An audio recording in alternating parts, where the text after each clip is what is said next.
is focusing on the election race in the two Lethbridge constituencies. Yesterday, we profiled the two front runners in Lethbridge East, incumbent New Democrat Maria Fitzpatrick and UCP candidate Nathan Newdorf. But there are three other candidates who could have an impact on the outcome. Terry Vogt reports. Both the NDP and UCP have been campaigning on the clear choice between two very different parties in this election. But candidates for the other parties on the ballot don't see it that way. I moved to Lethbridge in 2011, and it was a city full of opportunity. Devin Hargreaves is representing the Alberta Liberal Party in Lethbridge East. This election has presented a lot of people with an extreme left and an extreme right, and that's not where I fit on that political spectrum. We needed a third option, and I found that with the Alberta Liberal Party. You hear a similar message from the Alberta Independence Party, which believes in Alberta's right to independence. John McKenna is representing that party in Lethbridge East. The two choices they talk about is, do I take this evil or do I take this evil, and which one is the lesser? Our position is you don't have to go down that path. McKenna says he was a card-carrying conservative for 40 years, but turned away from the party after it found itself mired in scandals and corruption during the 2015 election campaign.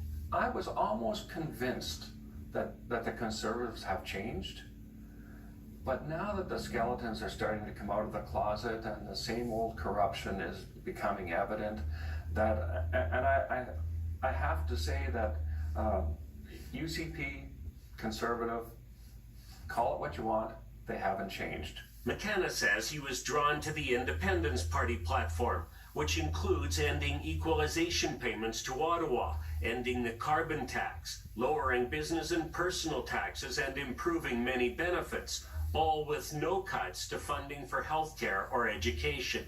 We're not going to ever have a PST, a GST, or the carbon tax.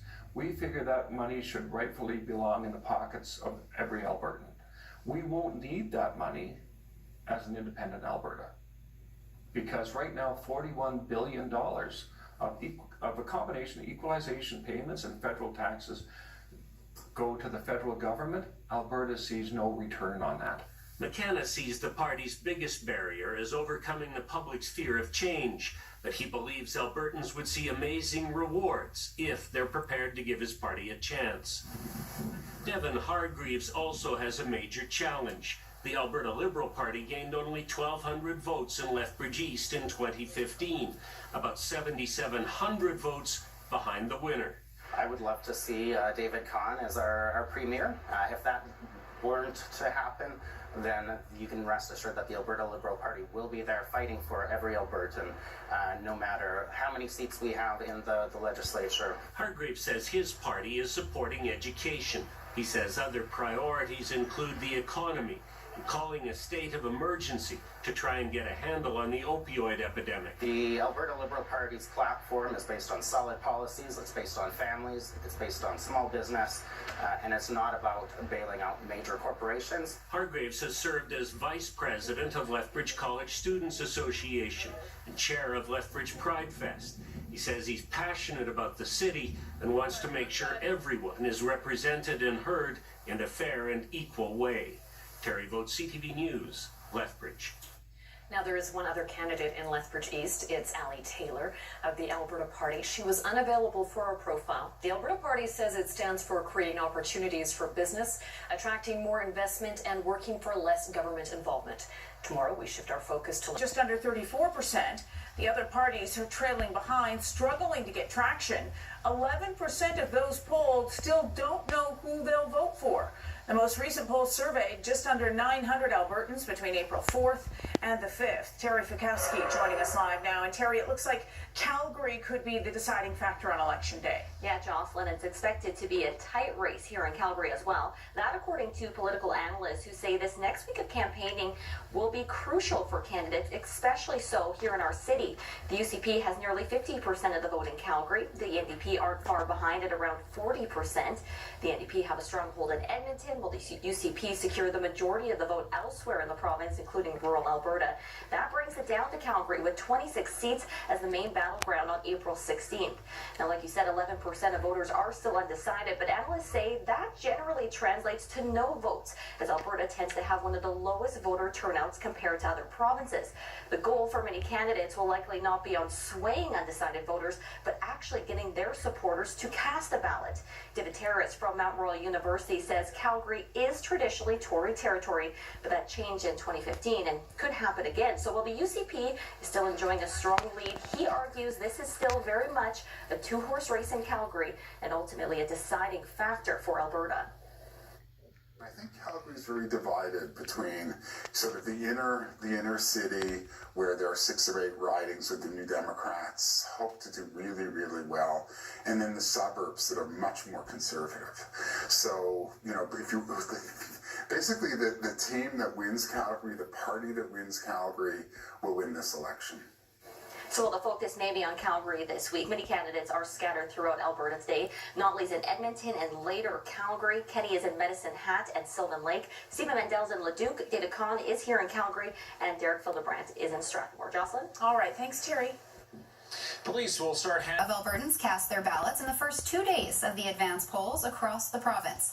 According to Elections Alberta, we've already shattered the record of 235,000 Albertans who cast a ballot in advance polls during the last election. Putting it into perspective, of the 140,000 people who voted opening day of advance polls, nearly 24% didn't vote in their riding. Those votes won't be counted until April 17th. Elections Alberta has to have results within 10 days of the election. The Vote Anywhere ballots need to come back to our office, first of all, to make sure that they're counted for the right electoral division. The reason why we're starting the next day is Election Day. We need to focus on the 1,800 polls that are running across the province. And a reminder, there are still 3 days left to vote early, with advance polls open until Saturday. John, do these record numbers of advance voters signal a higher turnout this election? I'd be cautious as interpreting this as that. I think this is really a sign that if you give people more options to vote, they're going to take that, right? So, you know, if this is going to be a sign of increased turnout, what it means is that we're going to see, you know, record-breaking advance turnout, and election day turnout is going to stay the same. And I think what will probably end up happening is that election day turnout's going to decrease this time around relative to the previous election, because more people are taking advantage of the opportunity to vote early. Donna, what does this signal to you? Does this just prove people are likely and they want to vote, they just want it to be more convenient? I think there's two things happening. I think we've got election week instead of election day, which is kind of interesting. I don't know that it diffuses the excitement, but I think it's a change. I voted yesterday, actually at McMahon Stadium, which is in the constituency of Calgary Varsity where I reside. It was a lot of seniors. It was a lot of young families with their children. It was very civilized, and it was good to see. I think people are decided right now, and I think they're divided. So I think in terms of people waiting until, you know, Tuesday because they might get some more information that will help them make a decision, I don't think so. I know the stats on the undecided voter are still there, but I think most people are in a very decided place right now. John, what other factors could play into that increase in voter turnout this election? Well, as Donna mentioned, the fact that this has been a very divided, very polarized election, you know, I think going into the debate, for example, I think people had already made up their minds, and probably what happened after the debate was that anyone whose mind was made up was just solidified. And so when things are polarized, when people have already had the decision made, you know, yeah, that means that they don't have to procrastinate on making their decision, and they can just go ahead and vote early rather than, you know, sort of dithering their way to election day and then doing the eeny, meeny, miny, mo thing in the ballot booth. Now, Donna, you mentioned the undecided voter. I think the Think HQ poll put that at about 13% earlier this week. What do you think is needed to sway those perhaps undecided voters? What are they waiting on? Well, I've been talking to some of them. It's interesting. People, you know, contact you, and I don't do this on Twitter, but I do it face to face. People are just worried about splitting votes. I think there's a bit of that going on, particularly in Calgary. There are a few ridings across the province where I think vote splitting is a relevant thing, especially with some of the Alberta Party members and even a few of the other parties. So what are the mechanics of that? How's that going to play out? There are a few people also trying to come to terms with all the mini bozo eruptions. Today I was thinking through Vivian Krause's comments about the Progress Alberta group, which is a supporter of the Rachel Notley party. He's also been very attached to the Rockefellers and the folks who have been landlocking Alberta crude. So tying a knot around that, I think some people who aren't, rabid partisans are trying to get all the information and weigh it. And there's a lot. And it's what weight do you give what things, what's relevant. So I think there's some questioning of facts going on still, and I know that we're seeing that in the media right now. So if you haven't been paying full attention, I think if you're kind of an analytical type, you probably want to have all that data in front of you before you decide. Yeah, and John, this Vote Anywhere option, it's new to Alberta this election around. And as we mentioned, Elections Alberta will have to have results in within 10 days of Tuesday. Does that mean we could potentially not see a winner declared on election night? I don't know if we'll not see a winner declared. I mean, Alberta elections are famous for being decided relatively quickly. We don't have this habit of forming minority governments. So I think we'll probably know who the winner is. I think the question is that, there might be a handful of seats that we'll need to wait a few days in order to get the decision on that. But I suspect that even with having to wait a few days for the results of a handful of seats, we'll probably still know who's going to form the next government by the end of the night on Tuesday. Right, and it's just a few days away. And speaking of, the major party leaders are focusing their efforts in the key battleground of Calgary, heading into the final weekend of the campaign.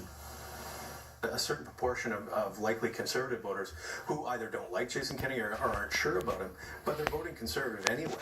And it's because other things are more important to them, the economy, jobs, pipelines, that sort of thing. That's the author of this week's Think HQ poll that places the UCP ahead in Calgary with 49% of the vote versus the NDP at 36%.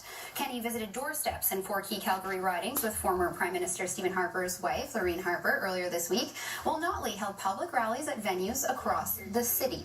John, just how crucial of a battleground has Calgary become?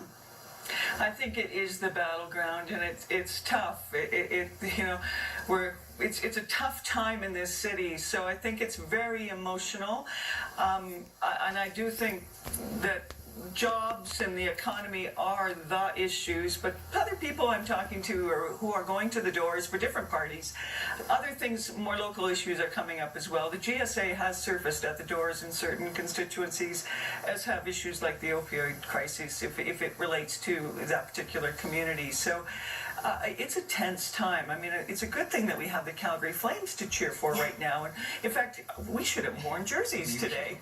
Oh, you're wearing the red. Yeah, it's a good distraction. All right, John, what would it take to sway the UCP vote?